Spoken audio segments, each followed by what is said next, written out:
Next day, after he'd had his tea, the boy strolled up the chalky track that led to the summit of the downs, and there, sure enough, he found the dragon, stretched lazily on the sward in front of his cave.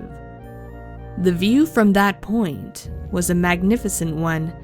To the right and left, the bare and billowy leagues of downs. In front, the vale, with its clustered homesteads, its threads of white roads running through orchards and well-tilled acreage, and far away, a hint of gray old cities on the horizon. A cool breeze played over the surface of the grass, and the silver shoulder of a large moon was showing above distant junipers. No wonder the dragon seemed in a peaceful and contented mood. Indeed, as the boy approached, he could hear the beast purring with a happy regularity. Well, we live and learn. None of my books ever told me that dragons purred. Hello, dragon, said the boy quietly, when he had got up to him. The dragon, on hearing the approaching footsteps, made the beginning of a courteous effort to rise, but when he saw it was a boy, he set his eyebrows severely. Now, don't you hit me, he said, or bung stones, or squirt water, or anything. I won't have it, I tell you. I'm not gonna hit you, said the boy wearily, dropping on the grass beside the beast. And don't, for goodness sake, keep on saying don't. I hear so much of it, and it's monotonous and makes me tired. I've simply looked in to ask you how you were, and all that sort of thing. But if I'm in the way, I can easily clear out. I've lots of friends, and no one could say I'm in the habit of shoving myself in where I'm not wanted. No, don't go off in a huff, said the dragon hastily. Fact is, I'm as happy up here as the day is long. Never without an occupation, dear fellow. Never without an occupation. And yet, between ourselves, it is a trifle dull at times. The boy bit off a stalk of grass and chewed it. Going to make a long stay here? He asked politely. Can't hardly say at present, replied the dragon. It seems a nice place enough, but I've only been here a short time, and one must look about and reflect and consider before settling down. It's rather a serious thing, settling down. Besides, now I'm going to tell you something. You'd never guess it if you tried ever so. The fact is, I'm such a confoundedly lazy beggar. You surprise me, said the boy civilly. It's the sad truth, the dragon went on, settling down between his paws and evidently delighted to have found a listener at last. And I fancy that's really how I came to be here. You see, all the other fellows were so active and earnest and all that sort of thing, always rampaging and skirmishing and scouring the desert sands and pacing the margin of the sea and chasing knights all over the place and devouring damsels and going on generally, whereas I like to get my meals regular and then to prop my back against a bit of rock and snooze a bit and wake up and think of things going on and how they kept going on just the same, you know. So when it happened, I got fairly caught. What happened, please? asked the boy. That's just what I don't precisely know, said the dragon. I suppose the earth sneezed, or shook itself, or the bottom dropped out of something. Anyhow, there was a shake and a roar and a general stramash, and I found myself miles away underground and wedged in as tight. Well, thank goodness my wants are few, and at any rate I had peace and quietness and wasn't always being asked to come along and do something. And I've got such an active mind, always occupied, I assure you. But time went on, and there was a certain sameness about the life. And at last I began to think it would be fun to work my way upstairs and see what you other fellows were doing. So I scratched and burrowed and worked this way and that way, and at last I came out through this cave here. And I like the country and the view and the people, what I've seen of them, and on the whole I feel inclined to settle down here.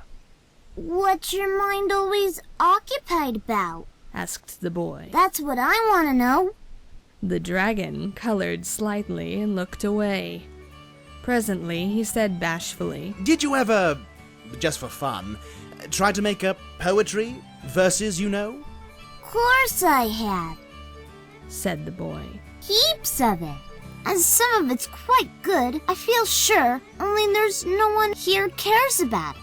Mother's very kind and all that when I read it to her, and so's Father, for that matter. But somehow they don't seem to... Exactly! Cried the dragon. My own case exactly. They don't seem to, and you can't argue with them about it. Now, you've got culture, you have. I could tell it on you at once. And I should just like your candid opinion about some little things I threw off lightly when I was down there. I'm awfully pleased to have met you, and I'm hoping the other neighbors will be equally agreeable. There was a very nice old gentleman up here only last night, but he didn't seem to want to intrude. That was my father, said the boy. and he's a nice old gentleman, and I'll introduce you someday, if you like. Can't you two come up here and dine or something tomorrow? Asked the dragon eagerly. Only, of course, if you've got nothing better to do. Thanks awfully, said the boy. but we don't go out anywhere without my mother. And to tell you the truth, I'm afraid she mightn't quite approve of you. You see, there's no getting over the hard fact that you're a dragon, is there? And when you talk of settling down, and the neighbors and so on, I can't help feeling that you don't quite realize your position. You are an enemy of the human race, you see? Haven't got an enemy in the world, said the dragon cheerfully. Too lazy to make 'em to begin with. And if I do read other fellows my poetry, I'm always ready to listen to theirs. Oh dear, cried the boy. I wish you'd try and grasp the situation properly. When the other people find you out, they'll come after you with spears and swords and all sorts of things. You'll have to be exterminated. According to their way of looking at it, you are a scourge and a pest and a baneful monster. Not a word of truth in it, said the dragon, wagging his head solemnly. Character'll bear the strictest investigation. And now there's a little sonnet thing I was working on when you appeared on the scene. Oh, if you won't be sensible, cried the boy, getting up. I'm going off home. No, I can't stop for sonnets. My mother's sitting up. I'll look you up tomorrow, sometime or another. And do, for goodness sake, try and realize you are a pestilential scourge, or you'll find yourself in a most awful fix. Good night. The boy found it an easy matter to set the mind of his parents at ease about his new friend. They had always left that branch to him, and they took his word without a murmur. The shepherd was formally introduced, and many compliments and kind inquiries were exchanged.